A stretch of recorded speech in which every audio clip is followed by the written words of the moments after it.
Erev Tov, que ce shiur, ces paroles de Torah, seront pour la guérison rapide de Betty Batrava et d'Yahu Hanane Ben Ruth Besodi pour la réfoua. De qui? Sarit Batraya. Et Leilou Nishmat, Mahlouf Ben David,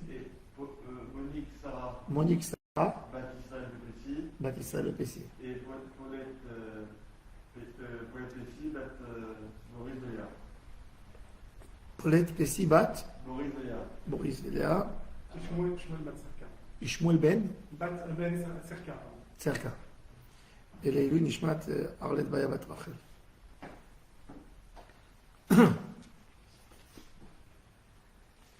Alors, on était sur le Berir Shemé, on avait fait le Berir Shemé. Il faut savoir que le lundi, jeudi, quand on fait sortir un Sefer Torah, sont des jours de miséricorde. Moshe Rabbeinu est monté dans le ciel pour supplier à Kadosh Baruch Hu de pardonner la faute du veau d'or. C'était un jeudi. Et quand il est descendu après 40 jours, c'était un lundi. C'est pour ça que le jeudi et le lundi sont des jours où on fait des tachanoun. C'est des jours propices à se rapprocher à Hachem suite à ces grands moments que mon cher Rabbeinu est monté en haut pour demander à Hachem Yitbarach de pardonner à son peuple. C'est pas lié à la takana de la lecture de la Torah, c'est des jours de pardon. Ce sont des jours où Hachem dit à Moshe, monte, je vais te redonner les tables de la loi. Donc, ce sont des grands jours. Et c'est pour ça qu'on supplie Hachem, et les Rechapaim vers cette Vehemet, on dit ça 2 fois. Une fois sur le jour que Moshe Rabbeinu est monté, une fois sur le jour que Moshe Rabbeinu est descendu. On dit aussi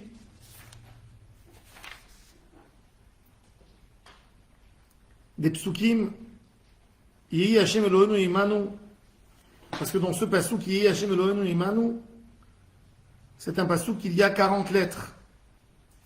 Ces 40 lettres, c'est contre les 40 jours que Moshe Rabbeinu était en haut dans le mont pour faire descendre à nouveau les tables de la loi. Quelques petites halachot.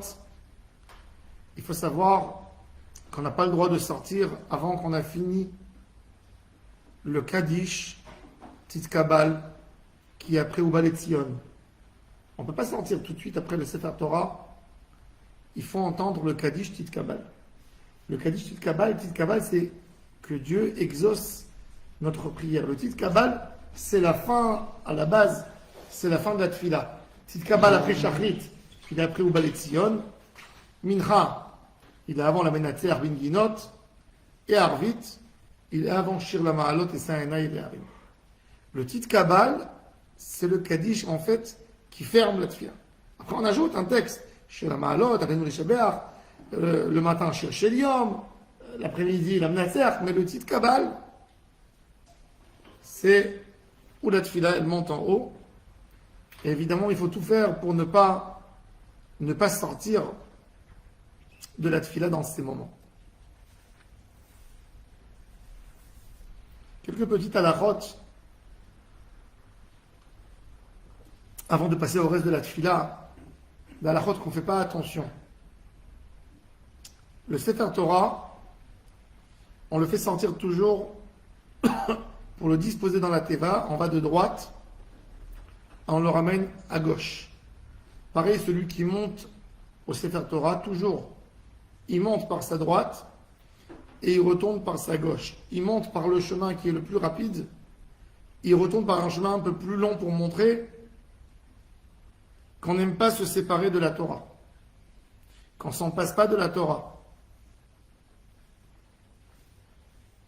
L'ordre de ceux qui... Alors maintenant, on a la Hagba du Sefer Torah, la Hagba. C'est très très important. Le Gaon de Vilna disait que celui qui veut une sgoula pour s'enrichir, pour une belle parnassa, il faut prendre l'agba. Pourquoi? Parce qu'il est écrit dans le texte, il a été béni celui qui lève le Sefer Torah Baruch, Asher Yakim, et Divrei Torah Azot. Donc Yakim, c'est faire montrer le Sefer Torah. Quand on lève le Sefer Torah, il faut s'approcher et voir des lettres. D'après le Hari Akadosh, quand on regarde les lettres de la Torah, on prend sur nous de la Kedusha, de la lecture de la Torah, du Shabbat qui a précédé. C'est une lumière qui se partage en deux. Il y a une lumière qui vient du Shabbat, qui nous a précédé. Cette lumière, elle reste avec nous jusqu'à mardi. Et après, on a la lumière du Shabbat qui va venir, qui est du mercredi matin jusqu'à Shabbat.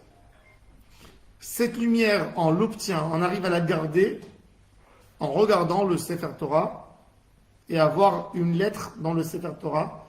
C'est bien de regarder une lettre que son nom commence avec cette lettre. Son nom, prénom, de chercher dans la page, dans les pages qu'ils ouvrent. C'est pour ça qu'on ouvre 3 pages, comme ça il y a toujours, on peut voir, de voir et d'obtenir cette lumière, cette Kedushat Torah, pour purifier nos esprits et pour nous rapprocher d'Hashem Yitbarach.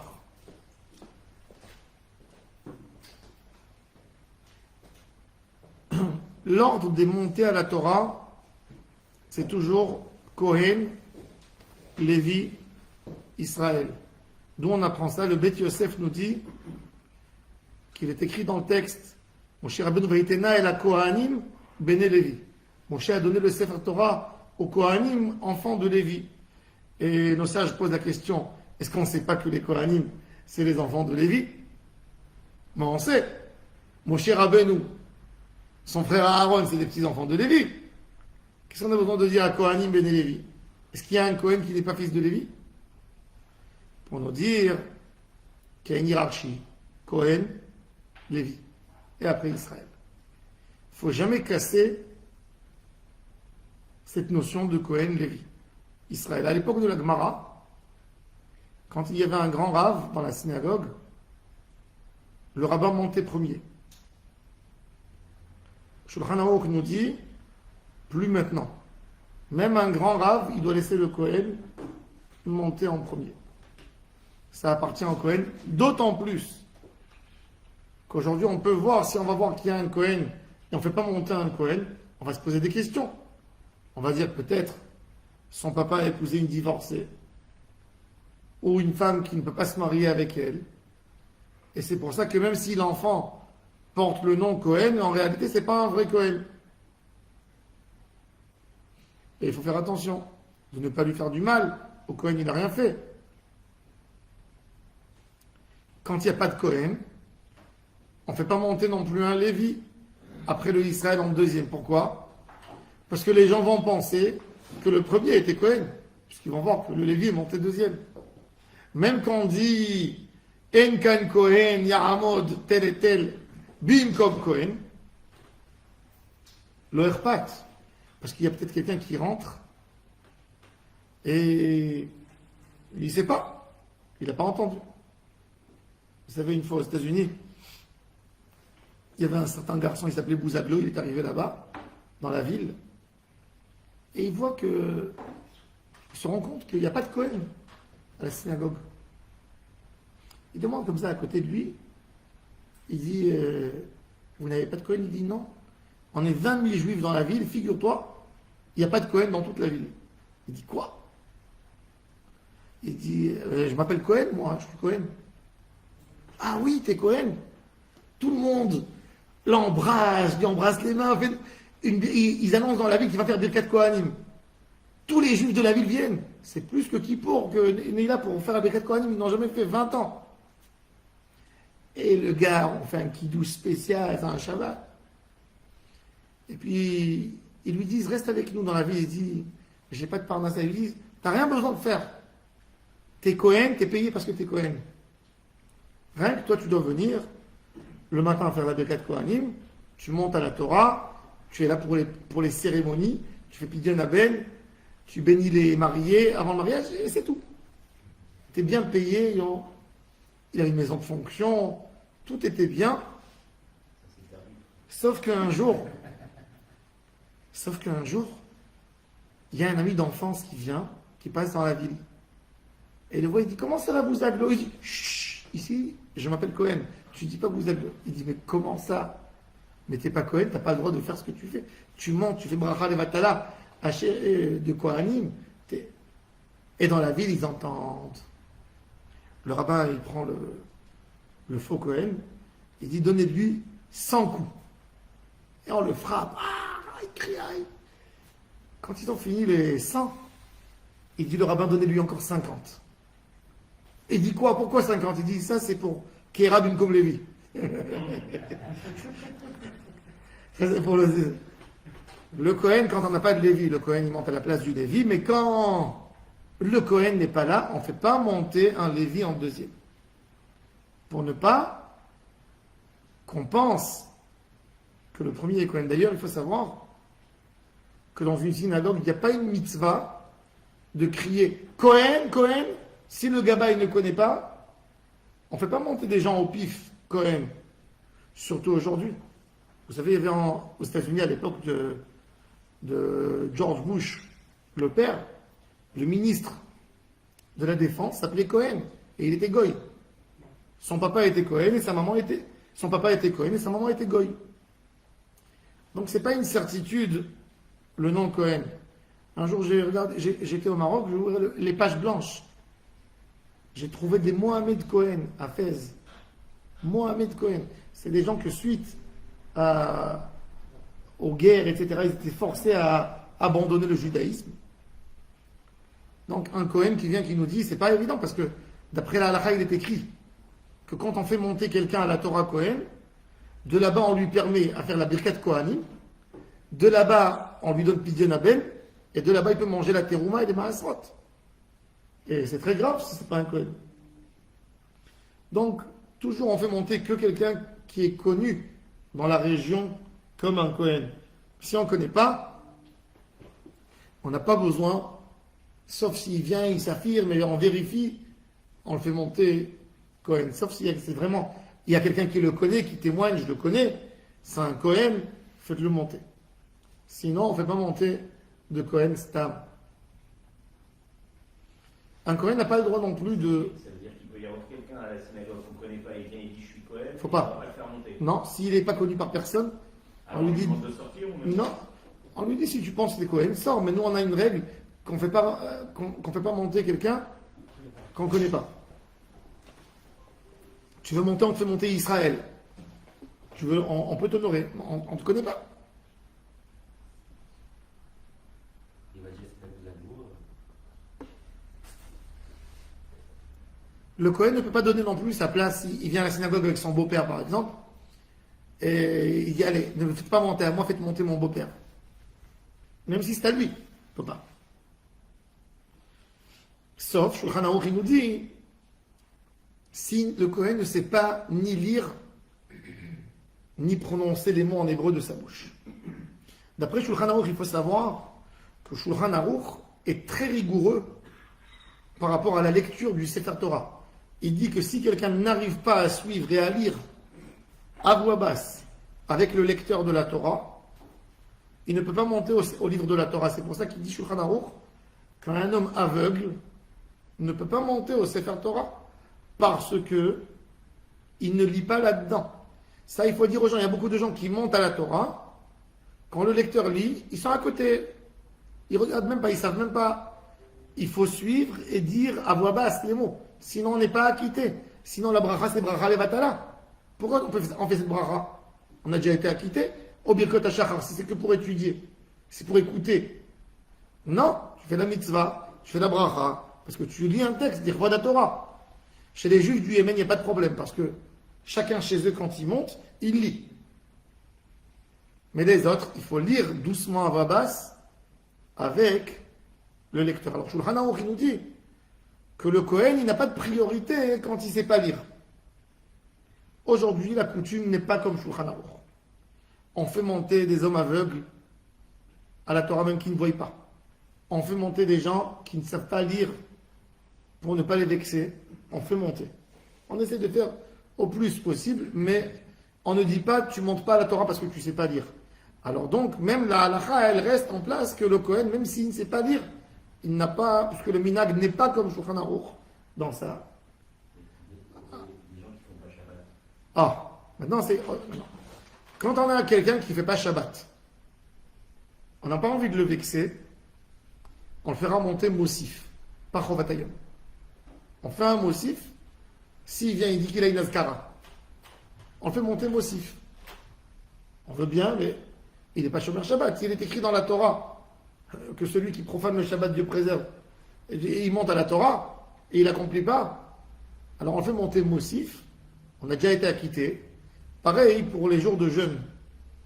Quelqu'un qui est un diabétique ou quelqu'un que par une raison ou par une autre, il ne peut pas jeûner le jeûne. Alors si c'est le matin, par exemple, c'est un lundi. Le jeûne, il est tombé lundi. Ben, le lundi, on fait sortir le livre de la Torah, même si ce n'était pas un jour de jeûne. Alors la personne, il ne monte pas à la Torah parce qu'il a jeûné ou parce qu'il n'a pas jeûné. Il monte à la Torah parce que c'est une obligation de monter. Mais par contre, pour la lecture de Mincha, qu'elle vient uniquement pour le jeûne, ou quand le jeûne, il tombe un jour dans la semaine, ou c'est pas un lundi, jeudi. D'accord? Donc là, c'est que pour le jeûne que tu lis la Torah. Comme ce monsieur, il ne jeûne pas, il ne peut pas monter à la Torah. Le Rama, il dit que dans un cas de Kohen, on ne le laisse pas quand même, on lui dit sors et rentre que quand on a fait monter quelqu'un. Et la paracha, même si c'est un lundi matin, c'est pas la paracha du lundi matin. Oui, mais quand même, il y a l'obligation d'étudier. Donc, il ne monte pas forcément à cause du jeûne. Tu vois, l'idée, elle est déjà là. Il y a une obligation de lire. On est dans l'obligation. Quand le cas se sont trompés, on a fait monter quelqu'un par erreur à la Torah, tant qu'il n'a pas commencé la bracha, on peut lui dire de retourner à sa place. Il n'y a pas de quoi être vexé.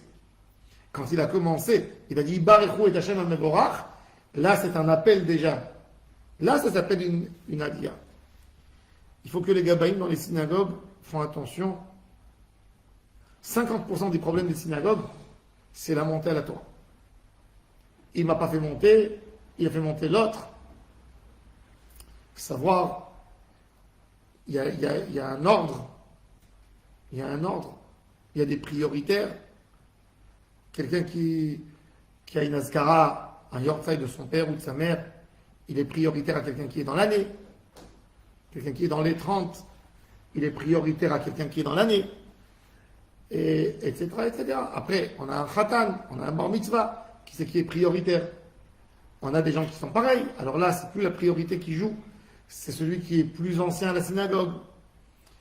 Si les deux ils sont pareils, alors on fait un tirage au sort. Mais en tous les cas, il faut faire très attention pour ne pas qu'il y ait une machloket à ce niveau. Évidemment qu'il faut vérifier toujours que le Sefer Torah il soit cachère. Il y a plusieurs règles sur lesquelles on fait rentrer un Sefer Torah. Quand il y a par exemple, il y a Yaakov qui est écrit dans la Torah, et Yaakov, il est écrit avec un vav. Le Sefer n'est pas passé, on continue à lire. Sauf quand il y a deux lettres collées, des formations de lettres, on n'arrive pas à lire une lettre normalement. C'est là où on ramène, où on rend le Sefer Torah en place. Pas évident, c'est une grande boucha. Et c'est pour ça qu'à l'époque, il y avait des minagim, que toujours le shamash de la synagogue, il lisait, ou le lecteur de la Torah, il passait sur la Torah avant Shabbat, pour éviter des surprises Shabbat. Aujourd'hui, quand on lit dans l'ordinateur, qu'on le teste à l'ordinateur et que ça a été bien, on n'a plus cette obligation comme il faisait avant. La lecture de la Torah doit être en silence, zecher, les matins de Torah. Il y a certains juifs, certaines communautés ashkénazes, pas toutes les communautés, où ils se tiennent debout, beaucoup de monde pendant la lecture de la Torah, zecher, les matins de Torah. Il ne faut pas faire de ça une marloquette, il faut suivre la majorité du Kahal.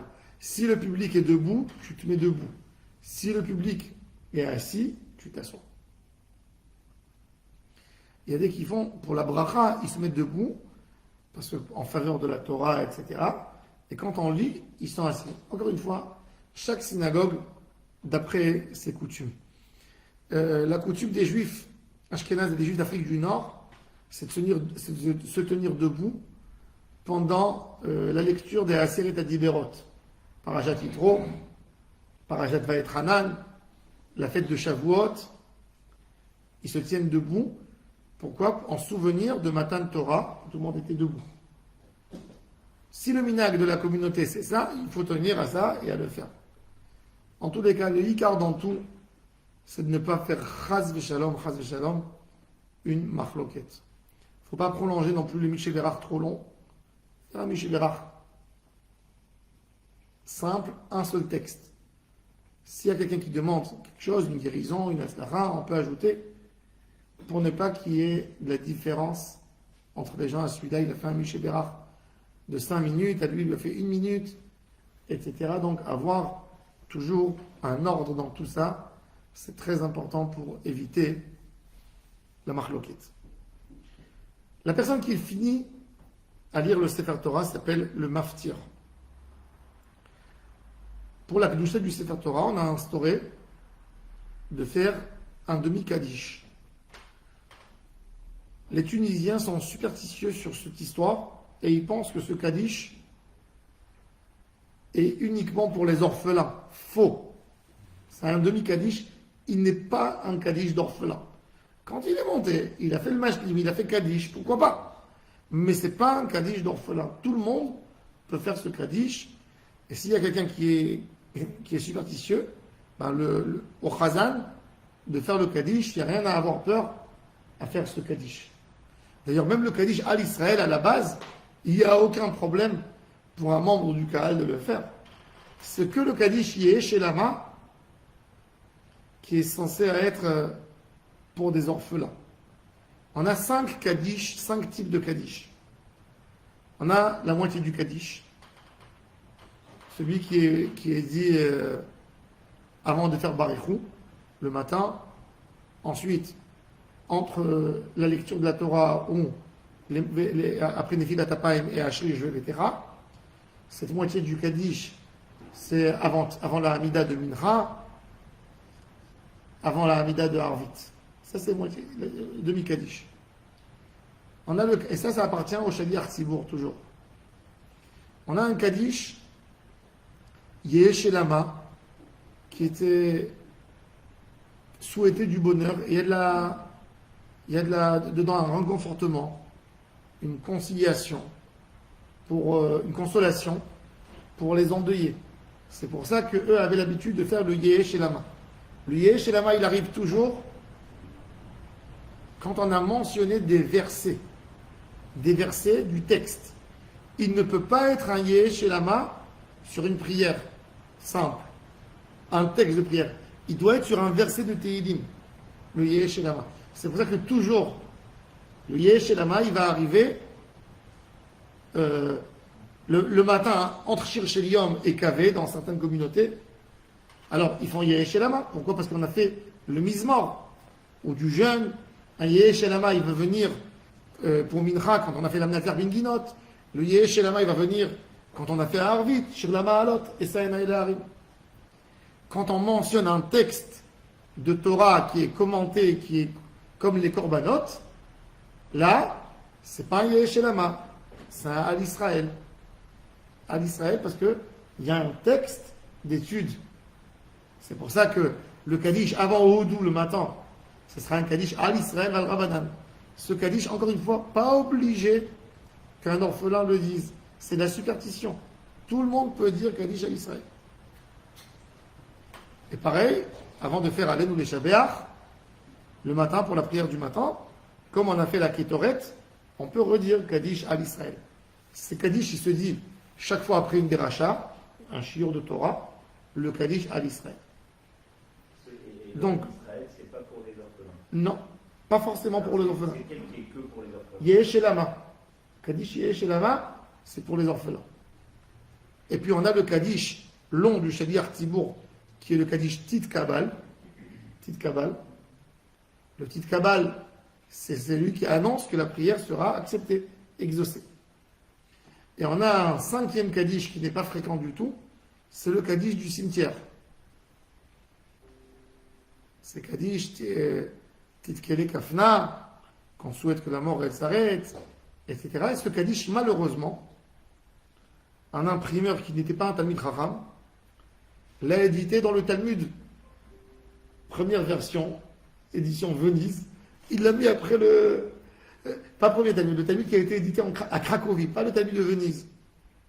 L'imprimeur, ça lui a plu le Kaddish. Il ne connaissait pas le texte. Il a dit, ah, c'est un Kaddish intéressant celui-là. On ne le connaît pas. Mais c'est le Kaddish du cimetière. Il a mis à la fin du Siyum Maseret, Deu Atid Litradeta. Faux. En Afrique du Nord, jamais il faisait ce Kaddish. Kaddish en moment de joie. Tu souhaites Titkele Harba avec Afna ou Montana, Marie-Michel. C'est quoi cette histoire? C'est un Kaddish de cimetière. Il faisait des rabbanim simples, un Kaddish à l'Israël. Il fait des livrets Torah. Kaddish à l'Israël. Qu'est-ce qu'il fait ici ce Kaddish? Et ça, c'est une erreur. Les gens, ils ne savent pas. C'est une grosse erreur, ce Kaddish. Moi, j'ai connu des grands amis des Chachamim que dans des Siyum et Maseret, ils ne faisaient pas ce Kaddish. Kaddish al-Israël. C'est un Kaddish du livret Torah. Pourquoi on a besoin de dire, pourquoi on a besoin de mentionner la mort dans une occasion dans laquelle on fait une joie? Donc voilà, je vous ai fait les 5 Kaddish. Avant les Shogara, le Kaddish à l'Israël, s'il n'y a pas d'embellie, on va quand même le faire. S'il y a quelqu'un du Cal qui n'est pas superstitieux, oui, on peut le faire. Le Kaddish à l'Israël, Val Rabbanan, c'est quoi le Kaddish? C'était le Kaddish quand on finissait la dracha. Il y avait, à l'époque, les rabbins parlaient à voix basse. Et ils étaient vieux. Ils avaient le Meturgeman, celui qui prenait la parole du Rav et qui criait à voix haute. C'était le micro. Rabbi Chutzpit a Meturgeman. Dans la Gemara, souvent on voit Meturgeman. Et à la fin du shiur, il bénissait le rabbin. Qu'est-ce qu'on dit là-bas dans le Kaddish? Al Israël, le peuple d'Israël, Al Rabbanan, les Chachamim, Talmidéon, les élèves de leurs élèves, Val Kolman de Askim de Horaïta Kaddish, t'as tout celui qui étudie la Torah. Di Be'atra Aden, dans cet endroit, ou Di Bechon Atar Be'atar, dans chaque endroit. Yehe Lechon, qui est pour vous. Ou Lehon, eux. Shlama, Rabba, Hizda, la paix, c'est une bracha. Il n'y a rien. Le Kaddish, Yehe Lama, c'est un Kaddish de consolation. Yehe Lama Bamin Shemaya, Chaim Vesava, Vishua, Venechama, Shezava. On parle de Nechama, de consolation. Donc ça, c'était pour les endeuillés qui redisent les bases de la Emouna, qui se renforcent quand ils font le Kaddish. Oui. Donc de là, on est rentré dans l'histoire des Kaddish. Et c'est important de savoir ces règles. L'idée dominante dans le Kaddish, toujours. Kaddish, c'est unifier le nom d'Hachem. Unifier le nom d'Hachem. Entre parenthèses, je voulais vous dire, vous savez que c'est pas bien de dire, on l'utilise sans faire exprès, le nom Dieu. Il vaut mieux dire Akadosh Baruch Hu, Seigneur. Pourquoi? Parce que Dieu, en français, en italien et en espagnol, la racine latine, c'est chrétien. Ça vient du sens de. Le mot Dieu, il vient du chiffre 2. Il n'y en a pas un. Il y a lui et il y a Jésus. Et c'est Kfira. De là, c'est venu le nom Dieu. Et ça, c'est la terminologie du mot. Donc, sans se rendre compte, on dit Dieu a dit. Et c'est terrible. Donc, il vaut mieux prendre une habitude, celui qui est le Seigneur, Akadosh Baruch Hu, oui, Hachem. On n'a pas besoin de parler de leur langage à eux, comme eux, ils appellent Hachem. C'est un nom chrétien. D'accord? Ça n'a jamais existé avant le Christ. Ce titre, ce nom qui donnait. Il y a des qui disent que ça vient d'une langue hindoue qui veut dire une sorte de lumière. Mais dans tous les cas, c'est pas du tout lié au sens que ce que signifie le nom d'Hachem. Alors bon, après la lecture de la Torah, je l'ai déjà expliqué, celui qui veut voir, il n'a qu'à voir les chiours sur Psuké des Imra. On a bien parlé de Hachem. On a le Mizmor David Yancha Hachem Beyom Tzara. Pourquoi ce Mizmor il rentre ici? Alors déjà, pourquoi le Hachem Betera? Puisqu'on l'a déjà mentionné une fois le matin. Pourquoi on redit le Hachem Betera après la lecture de la Torah? Pourquoi on le... Il est écrit dans la Mishnah dans Pirkei Avot, Imen Kemach en Torah. Maintenant, il n'y a pas de Kemach, il n'y a pas de Torah. Maintenant qu'on a fait la Torah, on demande la farine à Kadosh Baruch Hu. On a étudié la Torah. On était censé lire dans le passage la Torah comme il a fait, Moshe Rabbeinu l'a instauré. Alors, dans le Poter et Tedera, qu'est-ce qu'il y a de tellement exceptionnel? La Gemara dit dans Poter et Tedera, le Ikar. Le Ikar du Poter et Tedera, c'est de parler de la Parnassa, que Kadosh Baruch Hu donne à chaque juif sa Parnassa et de prier de tout cœur sur sa Parnassa. Maintenant, quand on vient avec le mérite de la Torah, on redemande Parnassa Tova. Pourquoi maintenant on mentionne l'Amnatser Mizmor le David? Alors, je vais passer à Ubal Etzion pour vous expliquer, et après je reviens. Pourquoi on a instauré le texte Ubal Etzion Goel? On parle de délivrance et on parle de Kedusha. Vekara ze elze ve'amar. Kadosh, Kadosh, Kadosh. À l'époque de la destruction du temple, les Romains ont interdit de dire Kadosh, Kadosh, Kadosh pour Akadosh Baruch. Quand ils entendaient un juif qui disait Akadosh Baruch, ils se faisaient guillotiner.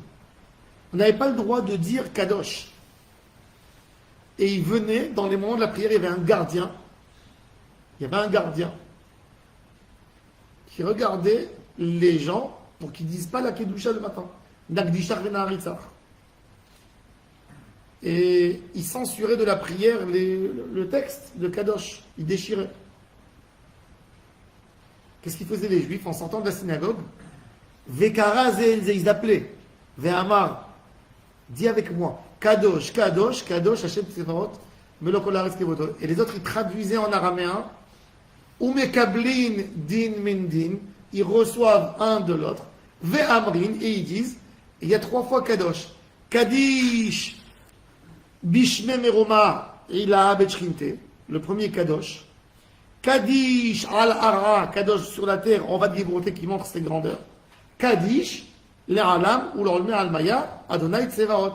Maria Kolaraz, il écrit. Pourquoi? Parce qu'on a raté la Kdusha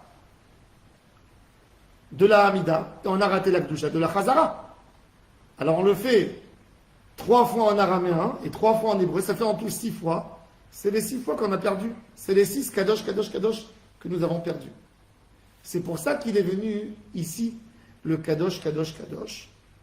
Et pour nous dire ça, ils ont instauré l'Amnater Mizmor le David Yancha Hashem Beyom Tzara. On est dans la Tzara de la Galoute où on souffre d'égoïme. Ils ne laissaient pas les gens prier. Même après qu'ils ont laissé les Juifs à redire, à faire leur prière dans leur temple. Normalement, nos sages avaient peur que la galoute elle va revenir, tellement ils souffraient. Ils dépendaient chaque fois du gouverneur de la ville avec sa folie. Ils ont dit on laisse cette stakana qui a été imposée par nos sages, Rabbi Akiva et ses amis. Et jusqu'aujourd'hui, ça reste. De là, on comprend la grandeur de ce texte. La Gemara, elle dit Amar Rabbi Akiva, du jour où le temple a été détruit, il n'y a jamais eu un jour qui est mieux que l'autre jour. Alors Rashi, il explique la Gemara, alors il dit si c'est comme ça, alors on aurait dû être maintenant dans le Guéhinom. C'est-à-dire si chaque jour, il n'y a pas un jour qui est mieux que l'autre, alors on arrive où? Il dit, alors il dit Kedusha des Sidra, ce qui empêche les malheurs d'arriver sur le Ham Israël, c'est cette Kedusha de Sidra qu'on est assis et qu'on dit Kadosh, Kadosh, Kadosh, Hashem Tzedakot. Et on dit en araméen, maintenant on le dit en araméen à voix basse. Pourquoi on dit en araméen à voix basse? Parce que l'araméen c'est le langage des anges. Alors on dit à voix basse. Et aussi pour faire la différence, donner le kavod à la langue où la Torah a été donnée, que c'est de l'hébreu. Alors l'araméen, on ne lui donne pas le même niveau, le même statut que le Kadosh, Kadosh. C'est pour ça, toujours, le Chazan, il fait avoir, tout le monde dit Kadosh, Kadosh, Kadosh, Hashem Tzvakot, Melokola Reskevodo. Après, on met Kablin, Medin, à voix basse. Après, on reprend l'hébreu. Vatisaen Iruach, Vaishma Acharai, Kol Ra'ash Gadol. Maintenant qu'on a expliqué un peu cette idée, on revient à la Mismor de David, et après on repasse à Ubal et Tzion. La Mismor de David, il y a un Hashem Beyom Tzara. David Amelech, il nous a dévoilé un grand secret. Ce Mismor a été fait pour un jour de Tzara, pour un jour que Dieu nous en préserve, que Hashem, que le Seigneur nous en préserve, que Hashem nous en préserve. Il faut s'habituer. Que Hashem nous préserve et nous garde. Il a fait ce jour, ce Mismor, pour une Sarah. Alors comment ça se fait qu'il dit Mismor les David? Parce que quand quelqu'un, il accepte déjà, et il dit à Hashem, je suis prêt de chanter parce que même si je ne comprends pas, ça me fait mal, mais je sais que tu le fais pour mon bien. Ça déjà, ça lui annule tout le mal qu'il a passé. Et ça guette Hashem Elohim Yaakov Hashem, il garde David Amelech par la émouna de Yaakov Avinu. Pourquoi Yaakov? Parce que Yaakov c'est le symbole du juif errant qui n'a jamais quitté Hashem, même avec toutes ces malheurs, ces peines, ces douleurs, ces souffrances, il était toujours avec Akadosh Baruch. Donc David Amelech, quand il demande à Hachem de nous aider, il veut rappeler le mérite de Yaakov Avinu. Celui que toute sa vie, du moment où il est sorti du ventre de sa mère, aidé, et même à l'intérieur, il était en train de se battre avec son frère Esav. Ishlach Ezrecha Mikodesh Umitzion Is'adeka. Le Ezer, c'est l'aide que Kadosh Baruch Hu consacre pour les gens. Il faut savoir que Kadosh Baruch Hu a une seule difficulté pour nous donner ce qu'on demande. Cette difficulté à nous, c'est le manque de capacité de recevoir la bracha que lui veut nous donner. Comment est-ce possible? Un manque de capacité de recevoir la bracha qu'il veut nous donner. Un manque de confiance en lui, en Hachem. Un manque d'émouna.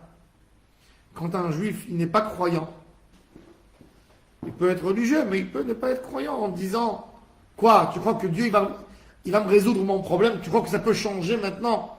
Que l'histoire ne va plus exister si... Qu'est-ce qui va se passer? Qu'est-ce qui peut se passer? Ça, c'est un manque de confiance en Hachem. Que ce manque de confiance, quelque part, fait du mal à Hachem qui ne puisse pas nous aider. Et c'est ça, Ishlach Ezrecha Mikodesh, d'après la Kedusha que toi tu lui mets. Les Kadesh, c'est les Yached. Plus Hachem est consacré pour toi, plus il t'aide. Un homme, par la nature des choses, aide les gens qui sont le plus proches de lui. Quand un homme, il a un choix de donner du pain à son fils ou à un étranger, il donne à son fils. Donc plus on est Mekadesh Hachem, plus on se rapproche de Hachem, plus on bénéficie de son aide. Ishlach Ezrecha, d'après Mikodesh. Umitzion Isaadeka. La parnassa des Juifs, elle arrive d'où? De Eretz Israël, de Yerushalayim.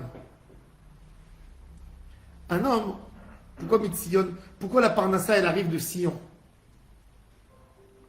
Parce que la parnassa d'un homme, c'est de se fixer quelque part et de bénéficier le plus possible. C'est ce que nous tous on désire. Tout homme veut avoir une stabilité de parnassa, veut avoir son bureau, son affaire, l'endroit où il travaille proche de chez lui, de la maison. Ça lui donne pour tout ce qu'il a besoin, et il aimerait bien s'il y a un peu plus, où il peut épargner, il peut garder. Et le juif, quand il demandait à Hachem, dans tous les cas, je veux retourner à Tzion, je veux retourner en Eretz Israël, quand un juif a fait sa aliyah, et il est rentré dans un monde d'incertitude. Comment je vais donner à manger à ma famille? Comment je vais nourrir mes petits poussins? Et il fait comme... Il va pas voir. Il dit, Mitzion, je vais en Eretz Israël. Ça, il a montré qu'il se colle à Akadosh Baruch Hu qui donne la parnassa. C'est pour ça que Eretz Israël qui s'appelle Tzion, Sion. Ça, c'est le paramètre du juif qui est ma'amin. Parce que quand un juif, il dit, je vais monter en Israël, comment est-ce que je vais gagner? Là, je suis bien. J'ai une belle parnassa à Paris. J'ai une belle parnassa à New York. Qui va me rassurer ma parnassa en Israël? Tu crois que celui qui te donne la parnassa à Paris et à New York, il n'est pas capable de te la donner sur la Terre Sainte? Pourquoi? Hachem, il est limité. Il peut donner que à Paris. Il peut donner que à l'étranger. Hachem, quand il veut te donner, il peut te donner même dans le désert. Eliyahu Hanavi, il est rentré dans une grotte et des corbeaux, qui sont une espèce d'oiseaux cruels. L'oiseau, le corbeau, il est très cruel. Pourquoi? Parce que vous savez, la Gemara a dit Noten livema lachma livne orev asher yikraou. C'est quoi? Akadosh Baruch Hu, il donne à manger aux poussants du corbeau. Pourquoi? Le corbeau, c'est un oiseau intelligent. Très intelligent. D'ailleurs, c'est incroyable comment ils sont intelligents, les corbeaux. J'ai filmé ça, il faut que je trouve ce... Un jour, je suis à Netanya. Je suis devant la plage. Et je vois, il y a un hôtel avec un très grand drapeau comme ça. Et il y a un vent terrible. Et le drapeau, il tient comme ça. Et je vois un corbeau qui se pose dessus, qui fait comme s'il glisse. Il glisse, et après il remonte, il revient, il reglisse. Et il remonte et il reglisse. Il joue sur le fait que c'est un oiseau très intelligent. Le Midrash il nous dit que quand Noir il a envoyé le corbeau de l'arche pour voir est-ce qu'il y a de la végétation dehors, le corbeau il soupçonnait que Noé allait lui prendre sa femelle. On dirait qu'il va tomber amoureux d'un oiseau noir, mais bon, tordu. Et il rôdait autour de l'arche, donc il ne voulait pas partir. Donc il a envoyé la colombe. Le corbeau, quand la femelle, elle pond les œufs et ils sortent de l'œuf, ils sortent blancs. Ils sont blancs encore, ils n'ont pas encore le côté noir. Et le père, il soupçonne sa femelle. Et au lieu de l'aider pour couver les œufs dans le nid, il se fâche, il s'en va. Et les oisillons, ils pleurent, ils crient à Hachem. Qu'est-ce que Hachem fait? Que leurs excréments qu'ils font sortir, très vite, dans ces moments-là, ils se transforment à des vers, comme des vers de terre. Et les oisillons, les petits corbeaux, les oisillons, ils mangent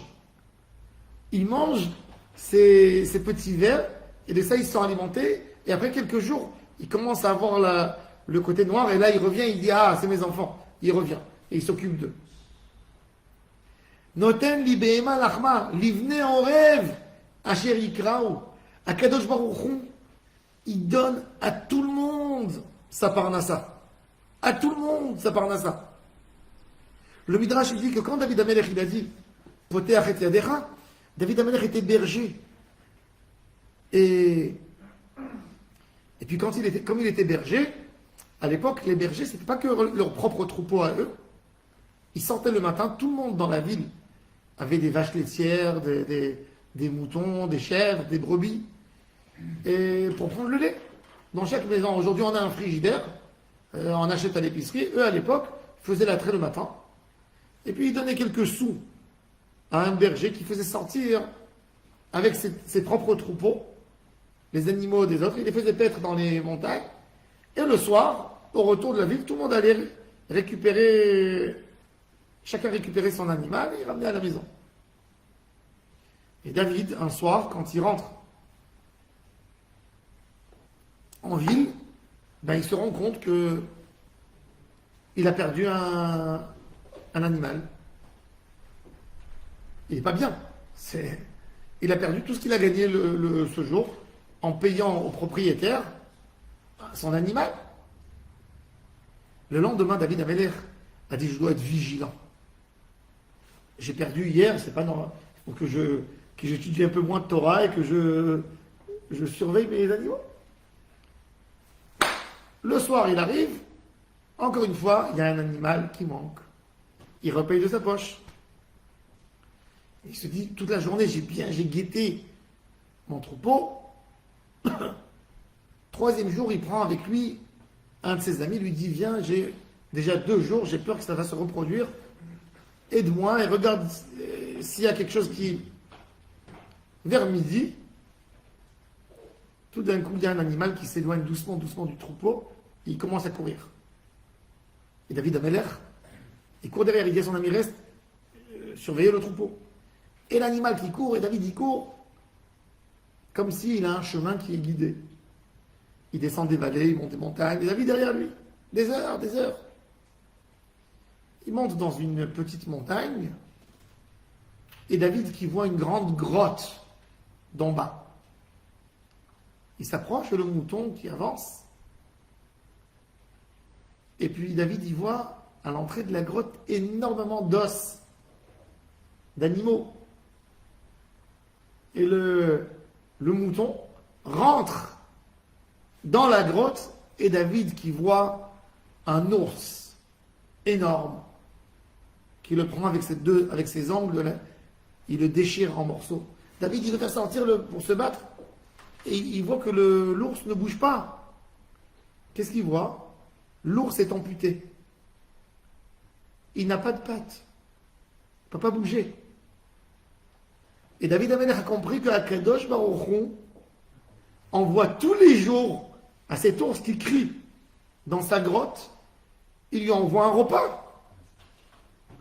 Et c'est là que David Amelech était émerveillé. Marabou Ma'aser Hashem, comment Hashem s'occupe et entend le cri de cet ours dans la grotte. Et il y a un mouton qui quitte le troupeau de David Amelech, qui va, qui monte, qui descend des vallées, qui monte des montagnes, pour arriver dans les mains de cet ours qui a faim. Alors, tu crois qu'Akadosh Baruch Hu ne peut pas t'amener à manger à Paris? Ne peut pas te donner à manger en Israël? Mandi Yaïv Chaye, celui qui donne la vie. Yaïv Bané, il donne les enfants. Yaïv Maisonné, il donne la parnassa. C'est vrai qu'en Eretz Israël, il y a plus de difficultés de parnassa. C'est vrai. Mais il n'y a personne qui meurt de faim en Israël. Si on meurt de faim, on a le droit de quitter Eretz Israël parce qu'on meurt de faim. Mais si on ne mange pas de la baguette, ce n'est pas une raison de ne pas faire la Aliyah en Israël. Et comment on explique qu'il y a des gens qui sont venus, comme ils ont eu la Mina, et ici, c'est beaucoup plus dur pour eux? Oui, c'est dur. Parce que Eretz Israël n'est que des souris. Eretz Israël, c'est notre tikkun, c'est le miroir de ce qu'il faut réparer. Eretz Israël, elle veut pas nous laisser comme on est. Elle veut nous montrer ce qu'on a à réparer. Quand un juif il est dans la galoute, le Yetzer Hara lui dit mange mon frère, rien qu'oublie ce que tu es venu faire dans le monde. C'est tout. Il est toute la journée occupé de son argent, de son patrimoine, de sa nouvelle voiture, de son confort. Et il oublie ce qu'il doit faire dans sa vie. Eretz Israël, elle te rappelle tous les jours que tu fais des tikkunim. Il y a des gens qui, Baruch Hashem, c'est mieux pour eux. Notre génération à nous, déjà, si on voit les tzadikim qui ont fait leur alliance en Israël dans les conditions de l'époque, devront avoir honte de parler quand ces gens venaient ici pour manger des miettes de pain.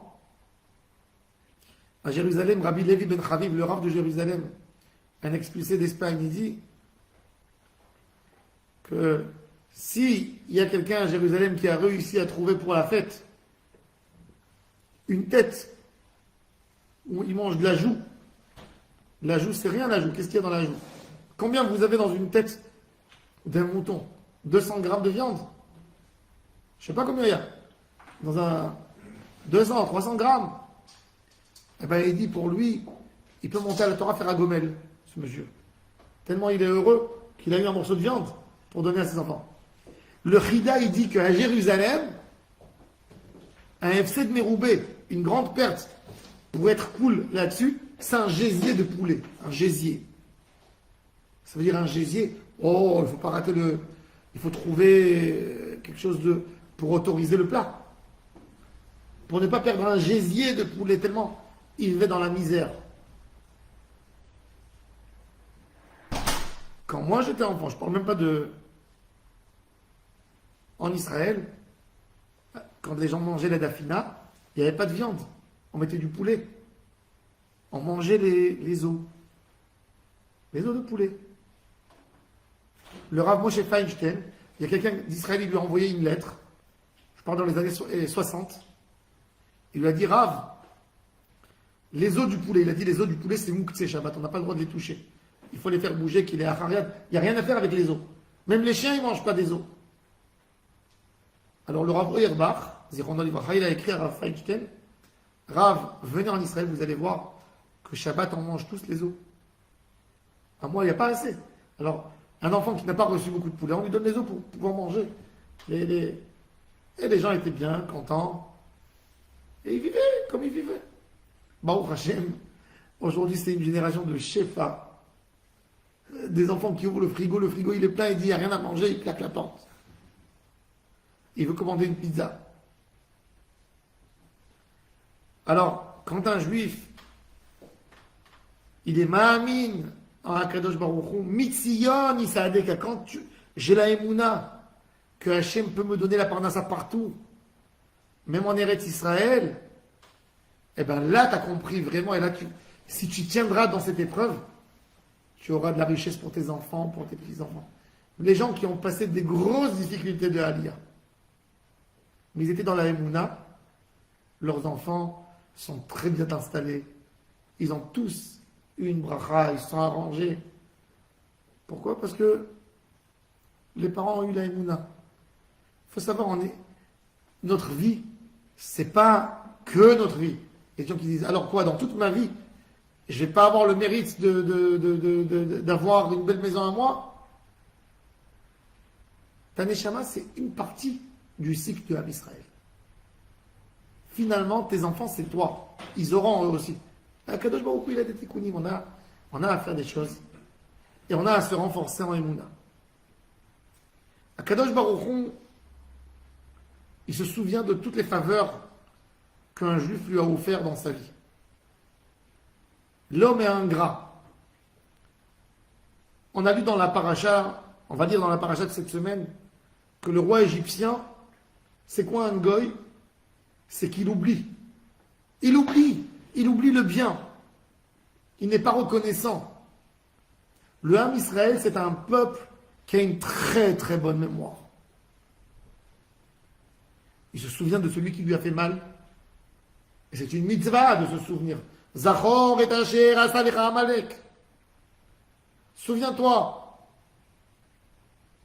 on n'oubliera jamais la Shoah, on n'oubliera jamais l'histoire de notre peuple. On n'oubliera jamais la haine, on n'oubliera jamais que la plus grosse erreur d'un juif, c'est de compter sur le goy pour nous garder. Il ne faut jamais l'oublier. Personne ne va nous défendre si on ne se défend pas. Et on a aussi une très bonne mémoire qu'on se rappelle éternellement de celui qui a fait du bien à la nation d'Israël. Regardez Yitro. Il est venu nous rejoindre. On lui a donné la plus belle paracha de la Torah. Paracha Yitro, matin de Torah. Rachav, l'histoire de Rachav, qui a soutenu. Achashverosh, un goy, qu'en fin de compte, il a annulé le décret de Haman. On le mentionne. 2000 ans après, on mentionne. Parce que la Torah est reconnaissante. Hachem n'oublie jamais une faveur qu'un homme le plus simple lui a donnée. Tu as fait quelque chose pour Hachem. Tu craquais pour un gâteau et tu ne l'as pas mangé parce qu'il n'était pas cachère, tu ne savais pas. Ben, tu as dit pour Dieu, je ne mange pas. C'est une faveur. Toi, tu crois que c'est rien. C'est écrit en haut. Dieu, il voit ton cœur. T'as payé plus d'argent pour ne pas être Mechalel Shabbat. T'as fait chaque chose que tu fais. T'as donné de la tzedaka quand t'avais pas d'argent. Tu t'es privé. Hachem, il voit tout.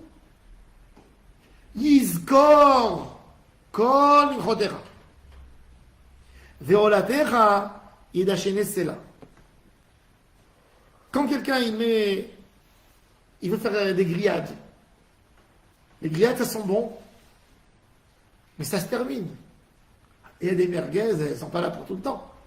Tu as mangé une, deux, et plus rien. Tu viens, il ne reste plus rien après. Eh bien, le Rambam nous dit que le bien et la reconnaissance que Dieu nous donne, que Hachem Barach nous donne, que Kadosh Baruch Hu nous donne, elle est éternelle. C'est pas t'as consommé, ça s'est terminé. C'est là, ça veut dire infini. Tout le temps. Le Gan Eden, c'est pas comme si tu as gagné au loto. Tu as gagné au loto, il y a un moment où tu finis ce que tu as gagné. Chaque chose a une limite. Une somme, peu importe à quel point elle sera grande, mais elle est limitée. À un moment, elle se termine. Plus ou moins, ça se termine. Mais le Olam Haba, et ce qu'Akadosh Baruch Hu donne à un homme qui fait la volonté d'Hachem, c'est éternel, c'est cela. Iten lecha kilvavecha. Quand ton cœur se rapproche vers Hachem, ce que tu veux, il te donnera. Parce que ce que tu veux, ça devient la volonté d'Hachem. Un homme qui sait que son fils l'aime, ce que l'enfant veut, le père lui donne, il lui dit, tu as un chèque ouvert. Pourquoi le père ne veut pas savoir? Parce qu'il sait que l'enfant ne choisirait jamais quelque chose qui est contre la volonté de son père. Quand un père prive son fils, quand il sait que l'enfant il fait le fou, et si je veux lui donner, ben il va faire des bêtises avec. Mais quand le père il sait que l'enfant c'est un enfant fidèle à lui, ce que tu veux tu prends, tout est à toi. C'est pour ça que Kadosh Baruch Hu accorde aux tzadikim une force de beracha, peuvent faire ce qu'ils veulent avec le monde. Ce qu'ils veulent. Tout ce que tu conseilles, tu demandes, tout est fait. Et donc il dit David Ameler,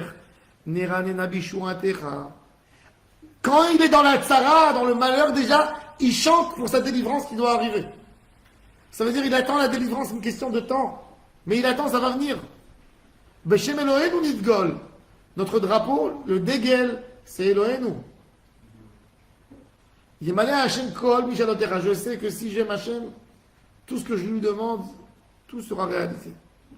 Atayadati, maintenant je sais, il dit David Ameler. Kioshia Hashem Meshicho, Yahaneu Mishme Kocho Bigvurot Yeshaemino. Hashem a aidé son roi qui a été loin. Quand il faisait des guerres, David, très peu de guerriers. Quelquefois, il s'est retrouvé dans des situations incroyables. Un jour, il a rencontré le frère de Goliath, David. Le frère de Goliath a pris David comme si c'était un petit ballon. Il l'a jeté en l'air et il a pris sa lance, il l'a mis pour que David tombe sur la lance. Il ne peut rien faire. Le chef de l'armée de David a vu ça, il a dit chez Memphorach, il a laissé David en l'air. Mais David Amelech n'a pas perdu son espoir en Hachem, même quand il était en l'air. Et il a dit à Ishbi, ta mère est morte. Ishbi a perdu sa force et lui a donné un coup d'épée derrière. Il a fait tomber, David a été sauvé. Et depuis ce jour, il ne laissait plus David sortir seul, sans accompagnateur. Sans des gens qui l'accompagnent.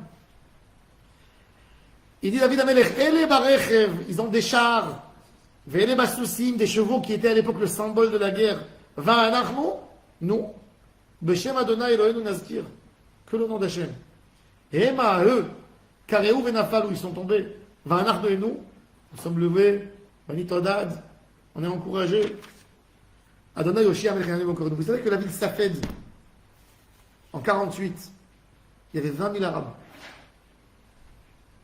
20 000. Et il y avait 300 Juifs. Les Juifs se sont sauvés avec les émeutes qu'il y avait à Safed. Et les Arabes se sont installés, tous les Arabes du Galilée. Et quand il y a eu le jour de la déclaration de l'État d'Israël, ils ont dit ils vont nous égorger. Ils se sont rassemblés dans le quartier juif qui est en haut, vous le voyez en haut. Ils ont pris des tonneaux de pétrole en métal et ils ont mis des pierres et ils les ont roulées dans les descentes de Tzfat. Les Arabes ont entendu le bruit, ils étaient sûrs que les Juifs ont amené des bombes terribles. Et ils ont tous quitté Tzfat. 11 guerriers ont libéré la ville de Tzfat sans une balle. Quand on a le nom d'Hachem, Hachem c'est no limit.